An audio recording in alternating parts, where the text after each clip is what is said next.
আমরা champion, India champion. 2007 সালের পর আমরা আবার চ্যাম্পিয়ন। ক্রিকেটে যদি গ্রেটেস্ট কামব্যাকের কথা বলা হয় তবে আজকের ম্যাচটা তার অনবদ্য উদাহরণ হয়ে থাকবে। 90% ম্যাচ হাতের বাইরে যাওয়ার পরেও 10% সম্ভাবনা নিয়েও যে ম্যাচ জেতা যায় সেটা ভারত আবার প্রমাণ করলো। আমরা সকলেই মোটামুটি জানতাম যে দল টসে জিতুক না কেন তারা আগে ব্যাট করার সিদ্ধান্ত নেবে। সেই মতোই ভারত টসে জিতে ব্যাট করার সিদ্ধান্ত নেয়। রোহিত ও বিরাট ব্যাটিংয়ে এসে শুরুটা ভালো হলেও 1.4 ওভারেই মহারাজের বলে ক্লাসেনের হাতে ক্যাচ ফেলে আউট হন হিটম্যান রোহিত শর্মা।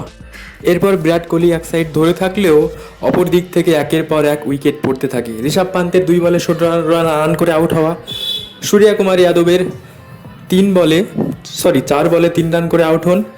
অক্ষর প্যাটেল ব্যাটিংয়ে আসলে একের পর এক 4-6 মেরে 31 বলে 47 রান করে একটি ছোট্ট ভুলে রান আউট হন অক্ষর প্যাটেল।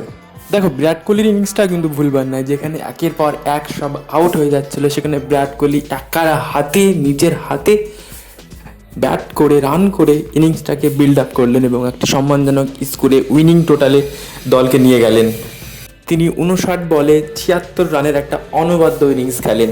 এরপরে শিবম দুবে 16 বলে 27 রান করে দলকে 176 রান করে 7 উইকেটের বিনিময়ে টার্গেট দেন সাউথ আফ্রিকা জবাবে ব্যাট করতে এসে শুরুর দিকটা খুব একটা ভালো হয় না তাদের। শুরুতেই তারা 2 উইকেট হারিয়ে ফেলে, 2 উইকেট নেন জাসপ্রীত বুমরা এবং আর্শদীপ সিং।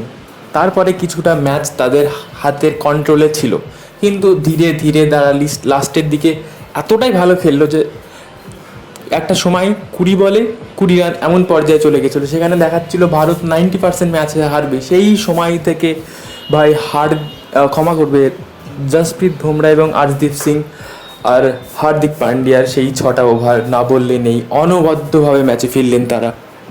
20 বলে 20 রান দরকার থেকে তারা লাস্ট বলে 9 রান দরকার পর্যন্ত তারা নিয়ে গিয়েছিল ভারত। সেই কামব্যাক, অনবদ্য কামব্যাক, ইতিহাসের পাতায় লেখা থাকবে এই কামব্যাক। ভালো থাকবেন, সুস্থ থাকবেন, জয় হিন্দ।